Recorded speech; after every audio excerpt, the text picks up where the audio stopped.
데살로니가서 2장 13절서부터 14절 말씀을 가지고요.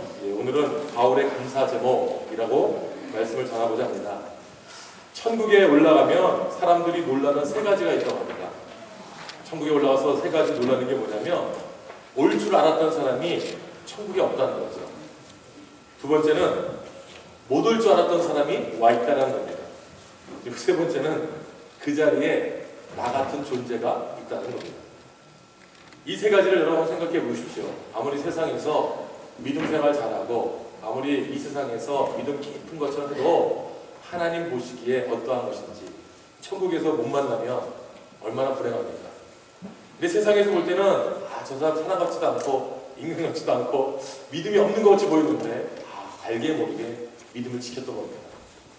그 절개를 보고 그 신앙을 보고 천국에 가보니까 못 올 줄 알았던 사람이 와 있다는 겁니다. 그리고 그 종합 선물인 우리들, 나도 다른 사람이 볼 때는 천국에 갈 줄 알았는데 아니면 못 갈 줄 알았는데 나 같은 자가 천국에 있다는 것이 천국에 가면 놀랄 일이라고 이야기합니다. 그런데 오늘 우리가 왜 이것을 이야기하냐면 구원이라는 것을 이야기하기 위한 거 아니겠습니까? 구원, 그러면 우리가 다 구원이라고 하면 우리가 죄로부터 구원받았다, 하나님의 자녀가 됐다라는 것을 구원이라고 이야기하지만 이 구원의 단계가 있습니다. 그걸 우리는 소, 중, 회, 신, 칭, 수, 성, 견, 영, 복잡하죠. 9단계로 이야기하는데 소는 소명입니다. 하나님이 부르시거든요. 자연을 통해서든지 특별한 계기를 통해서든지 전도자를 통해서든지 또 선교사를 통해든지 하나님이 당신은 주인입니다. 예수 믿으세요. 교회 나오세요. 이런 부르심이 있었지 않겠습니까? 그 부르심이 있고 난 다음에 내 마음속에 중생, 그래 이렇게 살면 안 돼. 예수 믿어야지. 영적으로 살아야지. 신앙 가지고 살아야지. 거듭나야지. 이게 중생입니다. 거듭난 사람이 가장 먼저 하는 게 뭐냐면 회개거든요. 제가 죄인입니다. 하나님 알지 못했습니다. 내가 이제 하나님 믿음으로 살아가기를 원합니다. 주여 용서해 주시옵소서. 이 회개가 나옵니다.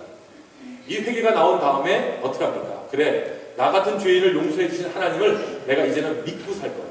의지하고 살 거야. 나의 주인으로 살 거야. 라고 하는 믿음이 생깁니다. 그러면 성경에는 그 믿음을 보고 뭐라고 이야기합니까? 너는 의로운 자야. 라고 하시면서 하나님이 칭해 주십니다. 이게 칭의거든요. 이 칭의가 된 다음에 그 다음에 하나님께서는 너는 내 아들이야, 너는 내 딸이야 받아주십니다. 이게 수양이거든요.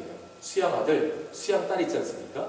그러니까 소명과 중생과 회개와 믿음과 의롭다함과 그 다음에 하나님 앞에서 수양의 단계를 넘어가면 어떤 단계냐면 하나님의 아들과 딸이 됐으면 그 다음에 거룩해지려고 성화되어 가는 겁니다.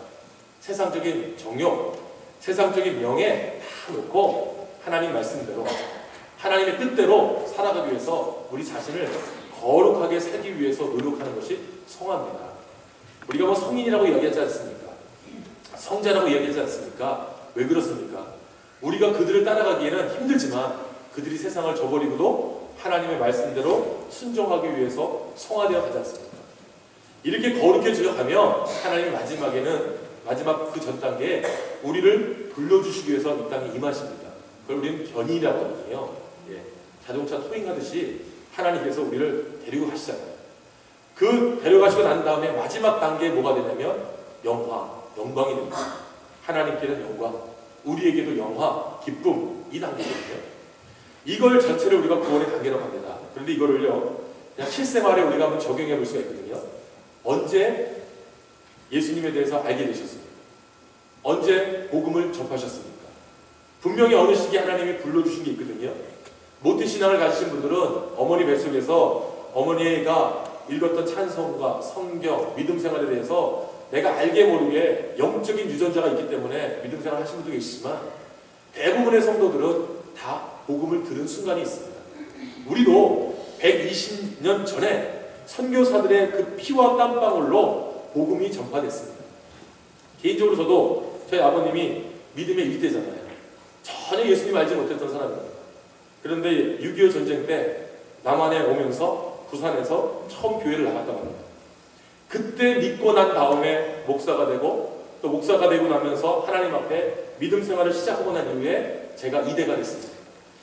어느 순간에 분명히 하나님께서 우리에게 구원을 베푸신 게 있는데 우리가 그것을 종종 까먹을 때가 있거든요. 또 하나님 앞에 우리가 믿음을 고백한 적 있지 않습니까? 하나님, 이제부터 하나님 말씀대로 살겠습니다. 예수 믿는 사람으로 살겠습니다. 구원받은 자로 살겠습니다. 어떤 믿음의 고백이 있었던 시기도 있었을 거고요. 또 내가 이제 결단했어. 난 세상 버리고 나는 하나님 앞에서 아들과 딸로서 분명하게 살 거야. 하나님이 날 받아주셨으니까 믿음대로 살 거야. 뭐 수양의 단계도 있을 수가 있습니다. 그런데 이 성화의 단계까지 가기가 참 힘듭니다.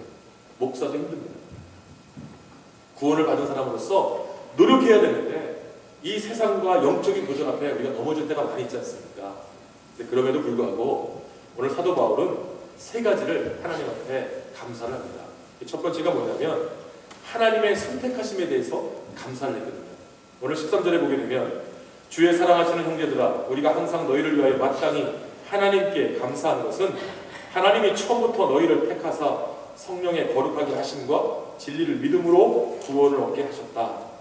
여기서 마땅이라는 말이 나오거든요. 마땅이라는 말은 언제나 항상입니다. 그러니까 형제들아, 우리가 항상 너희를 언제나 하나님께 감사하다고 이야기하는 것은, 우리가 항상 너희에게 감사하다고 이야기하는 것은 하나님이 우리를 선택하셨다. 처음부터 계획하시고 선택하셨다. 그것을 감사한다고 이야기를 합니다. 여러분, 사람이요 예수를 믿게 되는 확률이 있다고 합니다. 13세 이전에 예수를 믿게 되면, 이 13세 이전에 예수 믿는 아이들은 85%가 어른이 돼서도 예수님을 알고 믿고 따르려고 하는 신앙을 갖는다는 겁니다. 이게 주일학교가 중요한 겁니다. 13세 이전에 아이들한테 주기도문 가르치고 신앙고백 가르치고 예배 가르치고 기도 가르치고 성경 읽는 거 가르치고 암송하는 거 가르치고 이렇게 하면요 이 아이들 평생 갈 때 잊어먹지 않습니다. 저도요 제가 외우고 있는 성경 구절 대부분은 다 주일학교 때 외웠어요. 중고등학교 때 외웠어요. 수양회 때요 밥 안 주면, 요조 안 외우면 밥 안 줍니다. 또 마지막 잘 때마다 점호 시간에 이 선생님들이 무섭게 오늘 요조를 다 외워봐, 3개 다 외워봐 뭐 이러면서 팬티바람으로 밖에 막 뛰게 하고요 이러면서 훈련을 시키더라고요. 그리고 난 다음에 그 외웠던 것이 평생 가면서 머리에 남습니다. 뭐 신학교 때, 뭐 대학교 다닐 때 뭐 성경 구절을 많이 외운다고 해도요 대부분의 그 성경 외울 수 있는 근거는 다 어렸을 때 외웠던 성경 구절입니다. 그런데 18세 이후에 예수를 믿게 되는 비율은요 18세 이후에 예수를 믿어서 끝까지 그 신앙을 지켜나가는 숫자는 20% 아래로 떨어진다는 겁니다. 그리고 나이 50이 넘어서 예수를 믿게 되면요 이거는 50만 분의 1 정도로 믿음 생활 하기가 힘들다는 겁니다. 그래서 속담에 그런 속담도 있거든요. 죄송하지만 여자 나이 50이면 인왕산 호랑이도 잡아가지 않는다. 그런 소리 들어보셨습니까? 인왕산이 어디냐? 청와대 뒤에 있는 산이 인왕산이잖아요. 호랑이가 있었대요. 그 호랑이가 있었을 때 50 넘은 여자는요 호랑이를 안 잡아갔대요. 왜 그럴까요? 즐겨서요. 맞습니다. 즐겨서 안 데려갔대요. 의지가 강하고 성격도 강해서 호랑이도 못 건든다는 거죠. 그런데 50 넘으신 사람한테 예수 믿는다고 하도요 이 확률이 50만 분의 1이라는 겁니다. 사랑하는 여러분, 그럼에도 불구하고 하나님께서 우리를 계획하셨고 선택하셨습니다. 하나님의 아들과 딸로 우리를 불러주셨습니다. 그래서 우리가 이 자리에 앉아있는 거 아니겠습니까? 교회에 앉아있는 거 아니겠습니까? 신앙 고백하는 거 아니겠습니까?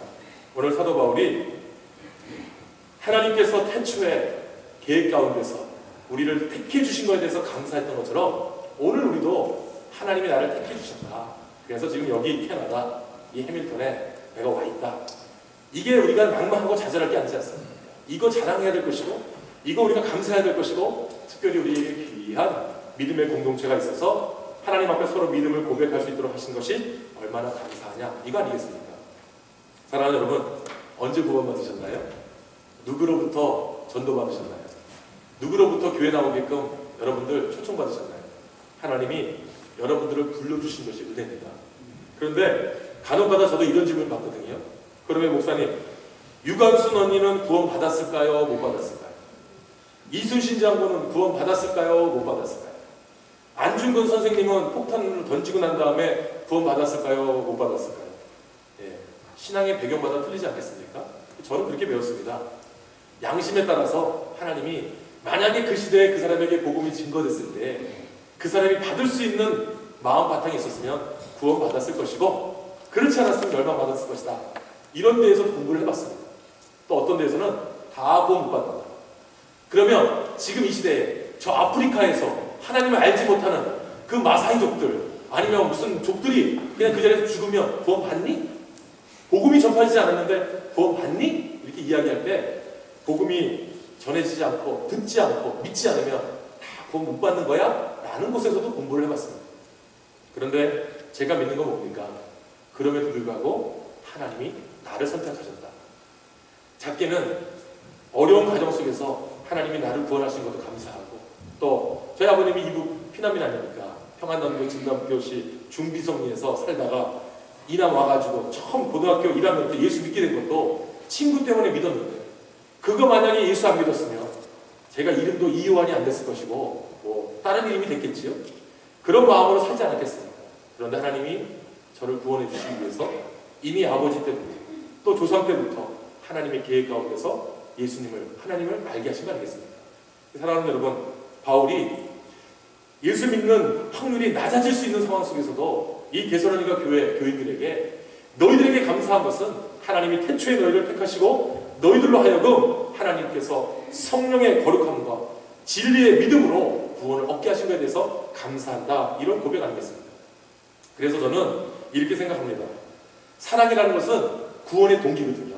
하나님이 우리를 사랑하셔서 예수님을 보내주셨잖아요. 이건 동기거든요. 결과는 구원입니다.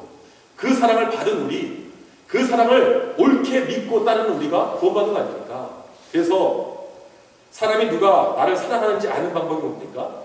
그 사람에게 요구했을 때 그 사람이 주는 것에 따라서 나를 사랑하는지 아는지 아는 거 아니겠습니까? 죄송하지만 저는요, 제 차를 남한테 못 주겠더라고요.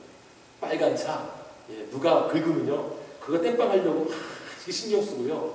뭐 핑계는 여러 가지죠. 그런데 제 생각 속에는 그게 내 재산인데, 그게 내 신발인데, 뭐 이런 생각하지 않습니까? 그런데 그거를 만약에 제 아들이나 딸이, 아빠 나 이제 고등학생 됐으니까 나 차 줘. 어떡합니까? 줘야죠. 그죠? 또 이왕이면 또 좋은 차 줘야죠. 사고 나지 않게 하려고. 사고 나더라도 다치지 말라고 총기중기 부모의 마음 아니겠습니까? 하나님께서 로마서 8장 32절에 보게 되면 자기 아들을 아끼지 아니하시고 우리 모든 사람을 위하여 내어주신 이가 어찌 그 아들과 함께 모든 것을 우리에게 은사로 주지 아니하시겠느냐. 독생자 예수님을 우리에게 주신 거 하나님의 사랑의 동기입니다. 그런데 그 동기를 받은 우리들은 이제 구원에 대한 확신을 가지고 이것이 특권이 아니라 이것이 사명입니다. 우리도 구원을 전파하고 우리도 다른 사람들에게 내가 너희에게 감사하는 것은 하나님이 너를 듣게 해주시고 너를 하나님의 자녀 삼아주시고 너를 오늘 나와 함께 믿음 생활하게 하신 것에 대해서 내가 감사한다, 이런 고백을 우리가 해야 되는 거 아니겠습니까? 우리 옆에 분들한테 우리 한번 고백했으면 좋겠습니다. 하나님이 당신을 사랑하신 것이 나에게 큰 은혜입니다. 이렇게 한번 고백했으면 좋겠습니다. 하나님이 당신을 사랑하는 것이 나에게 큰 은혜입니다. 이렇게 고백하셨으면요, 그냥 혼자만 믿고 가시면 안 됩니다. 이제는 그 감사를 나누십시오. 내가 받은 은혜 나누시고요, 구원 받으신 것에 확신 나누시고요, 믿음 나눠주십시오.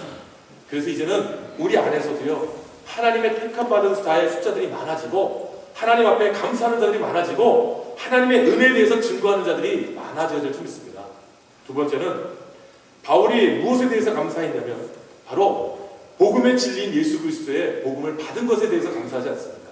예수 그리스도가 우리에게 주어짐에 대해서 고백하는 거 아니겠습니까? 13절에 하나님이 처음부터 너희를 택하사 성령에 거룩하게 하시는 것, 진리를 믿음으로 구원을 얻게 하셨다. 구원의 진리가 무엇입니까? 진리는 성경 안에서 예수 그리스도라고 이야기합니다. 변함없는 진리, 우리에게 주시는 영원한 진리는 예수 그리스도 아니십니까? 예수 그리스도를 믿음으로 구원을 얻는다. 우리가 하나님만 믿는다, 예수님만 믿는다, 성령님만 믿는다, 이게 아니지 않습니까? 그래서 어떤 신학자는 이렇게 이야기하더라고요. 기독교의 목적과 방향은 하나님 중심이어야 된다. 다시 말씀드리면 기독교가 앞으로 나갈 때는 언제나 하나님 앞에 영광을 돌리고 언제나 하나님을 드높이고 하나님의 뜻을 분별하기 위해서 목적과 방향을 세워야 된다. 그러나 기독교 안에 말씀과 구원의 중심은 예수 그리스도가 되어야 된다. 말씀 가운데서 하나님, 주님이 아니라 예수 그리스도가 오늘 나에게 구원의 계시고 구원의 능력이시고 구원의 주체고 구원의 중재입니다. 고백하는 것이 바로 기독교의 계시와 구원의 중심이다.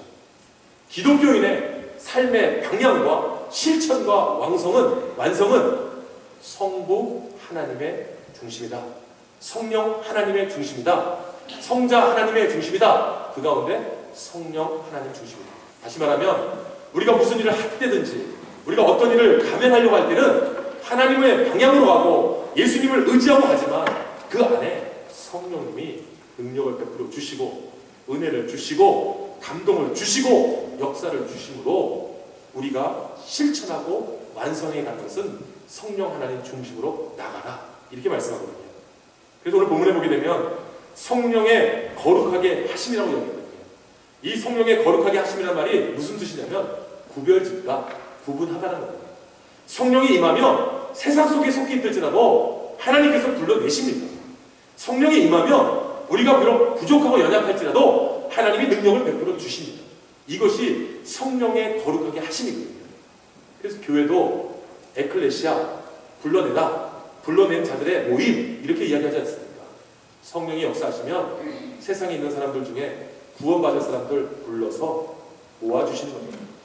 오늘 저와 여러분이 구원받은 자요, 선택받은 자요, 분리된 자요, 구분된 자로서 이 자리에 모였습니다. 그런데 목적과 방향이 하나님이 아니라 세상이면 어떻게 됩니까? 내 삶의 말씀과 모든 계시의 구원의 중심이 세상이면 여러분 어떻게 되겠습니까? 돈 있으면 다 돼, 물질 있으면 다 돼, 명예 있으면 다 돼, 권세 있으면 다 돼. 이러면 하나님과 멀어지는 거 아닙니까? 특별히 내 삶의 중심에 성령의 거룩함을 입었다면 이왕이라면 기도할 때나 말씀 따라 살 때나 성령의 충만함을 살 때에 나에게 임하시는 성령에 대해서 민감하게 살아가야 되는 거 아니겠습니까? 사도 바울은 예수 그리스도가 만나주셨거든요. 예수님이 능력을 주셨거든요. 어떤 사람이 이 알라딘 램프가 있었는데 이 램프에 이 소원을 비는데 거기서 거인이 나타나지 않습니까? 알라딘 램프를 비비면 펑 하고 주인님 소원이 무엇입니까? 이렇게 나올 때 이 사람이 나는 소원이 있다. 그런데 이 소원에 나는 세 가지가 있는데 이 세 가지 중에 어떤 걸 들을 수 있느냐? 주인님 저는 한 가지밖에 못 들어주지만 오늘은 특별히 주인님의 소원을 다 들어줄 수 있는데 그 세 가지가 뭡니까? 라고 하니까 나는 지금 총각이니까 결혼하고 싶다. 나는 결혼해서 잘 살고 싶으니까 돈이 필요하다. 그리고 결혼할 수 있는 여자가 필요하다. 이 세 가지를 다 할 수 있느냐? 돈과 여자와 결혼을 한꺼번에 해줄 수 있느냐? 주인님 그렇게 될 줄 믿습니다. 통. 이 남자가 어떻게 된 줄 아십니까? 예. 돈, 여자, 결혼. 돈, 여자와 결혼했다는 거예요. 이해가 안 되세요? 미친 여자와 결혼했다는 거죠. 네. 이해가 잘 안 되세요? 돈과 여자와 결혼을 하기로 했는데 돈, 여자와 결혼했다. 사랑하는 여러분, 이거는 거짓말입니다. 그죠? 그런데 오늘 성령님께서 우리에게 예수님을 위해 죽으셨다. 이건 뭡니까? 역사적인 사실입니다. 그래서 우리가 역사에서 BC와 AD로 나누지 않습니까? Before Christ, Anno Domini. 예수 그리스도의 전과 예수 그리스도 십자가 이후의 사건을 나눌 때 BC와 AD로 나누지 않습니까? 그런데 이거를 지금 다 흐지부지해서 이제는 BC도 아니고 AD도 아니다 라고 하면서 이제는 다른 걸로 우리가 정하자라고 이야기합니다. 뭘 이야기하죠? 역사적인 사건이 예수 그리스도가 우리를 죽었다는 거 믿지 않는다는 거예요. 예수님의 십자가 보혈을 믿지 않는다는 겁니다. 사랑하는 여러분, 예수님이 죄를 위해서 죽으셨다는 것은요 신학입니다. 구원론이거든요. 나를 위해서, 죄를 위해서 죽으셨다. 이것은 띠올라지거든요. 그런데 이것을 어떻게 합니까? 누가 죽었다고 해요? 누가 예수가 나를 위해 죽었어? 나는 예수 본 적도 없는 사람이야. 부인합니다. 그래서 무신론자들이 생기지 않습니다. 유물론자들 중에서 하나님보다는 물질을 중심으로 살아가지 않습니다. 예수님이 나를 위해서 죽어주셨다는 것은 신앙 고백이고 나를 위해 죽었다는 것은 신앙입니다. 컴패션이고 페이스입니다. 이거 없이 우리가 어떻게 예수님 앞에 감사할 수 있습니까? 예수님이 이 땅에 오신 이유는 역사적인 사실이고, 나를 위해, 죄인을 위해서 죽으셨다는 것은 신학이고, 나를 위해서 죽었다는 것은 고백이고 신앙이 될 때에 이 사도 바울처럼 하나님이 우리를 태초에 택해 주시고 나에게 진리로 믿음을 통하여서 구원을 얻게 하셨다라는 것에 대한 감사가 나오지 않겠습니까? 오늘 믿음을 생활하실 때 이런 믿음으로 사시는 여러분 되시길 바랍니다. 하나님이 이 땅에 오신 것 역사적인 사실입니다. 예수님이 이 땅에 오신 것 역사적인 사실입니다. 죄인을 구원하시기 위해서 십자가에 죽으신 것, 이것은 신학입니다. 그리고 나를 위해서 죽으셨습니다. 이거는 신앙이고 고백입니다. 이런 고백으로 감사하는 저와 여러분 됐으면 좋겠고요. 마지막 세 번째는 성령님이 오늘도 나와 함께 하심에 대해서 감사를 했다는 겁니다. 14절에 보게 되니까 이를 위하여 우리 복음으로 너희를 부르사 우리 주 예수 그리스도의 영광을 얻게 하십니다. 성령을 통해서 오늘 나를 부르셨다는 겁니다. 너희를 부르사, 데살로니가 교인들에게 너희를 부르셨다고 얘기했지만 사도 바울은 내가 부름받아서 그 부름에 대한 확신을 너희들한테 이야기하는데 너희들도 부름을 받았다는 거 아니겠습니까? 택함 받았다는 거 아니겠습니까? 구원 받았다는 거 아니겠습니까? 그런데 목적을 주시는데 어떤 목적이냐? 영광을 얻게 하십니다. 마지막에 하나님의 영광을 위해서 살아가는 인생이어야 되겠고, 우리가 하나님 앞에 글로리피케이션을 받아야 되겠지만, 여러분 믿음 안에서 하나님의 영광을 위해서 산다는 게 얼마나 어렵습니까? 저기 우리 교회 저 깃발 아래에 보게 되면 For God, For 뭐라고 써있거든요. 네, For God, For Glory라고 써있을 겁니다. 저기 명단에 이름들이 쫙 적혀 있잖아요. 저걸 왜 저기다 붙였을까? 제가 지나가면서 생각해 볼 때, 야, 옛날에 신앙인들 참 좋았다. 우리 연합교회, 이 자연교회 저 어른들이 저기에다가 For God, For Glory, For God, For Country 뭐 이런 말로 역사하는 게 중요하구나. 저는 이렇게 생각을 하거든요. 우리의 삶의 목적이 하나님의 영광을 위해서 살기를 하나님께서는 택해 주셨고 불러주셨는데, 우리는 내 영광을 위해 살아가는 겁니다. 나만이 높아지고 나만이 증거되고 나만이 인정받기 위해 살아가지 않습니까? 그러면 감사가 나오지 않습니다. 교만해지니까요, 자만해지니까요, 오만해지니까요, 내 요구를 채우지 못합니다. 그래서 제가 우리 설교 시간에도 이야기를 하지만, 처음 유학 와서 저도요, 처음 유학 왔을 때 13명이 같이 한 학교에서 출발해서 한 학교로 같이 와서 공부를 했는데 다 깨졌습니다. 또 처음에 와서 저를 도와줬던 모든 사람들과 다 깨졌습니다. 왜냐면요, 내 중심에서 볼 때는 채워지지가 않거든요. 나는 이게 필요한데 이 사람은 오지도 않아. 내가 이거 필요한데 이 사람은 나한테 헌신도 안 해. 이러면서 자꾸만 내 중심으로 가다 보니까 이 관계가 깨져요.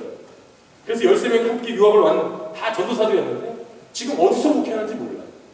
어떤 사람은 지금 페인트 공장하고 있다고 그러고, 어떤 사람은 세탁소 지금 5개 운영하고 있다고, 어떤 사람은 다 목회기를 떠나서 살고 있는데 그 사람들이 지금 연락조차 못하는 그런 관계가 있어요.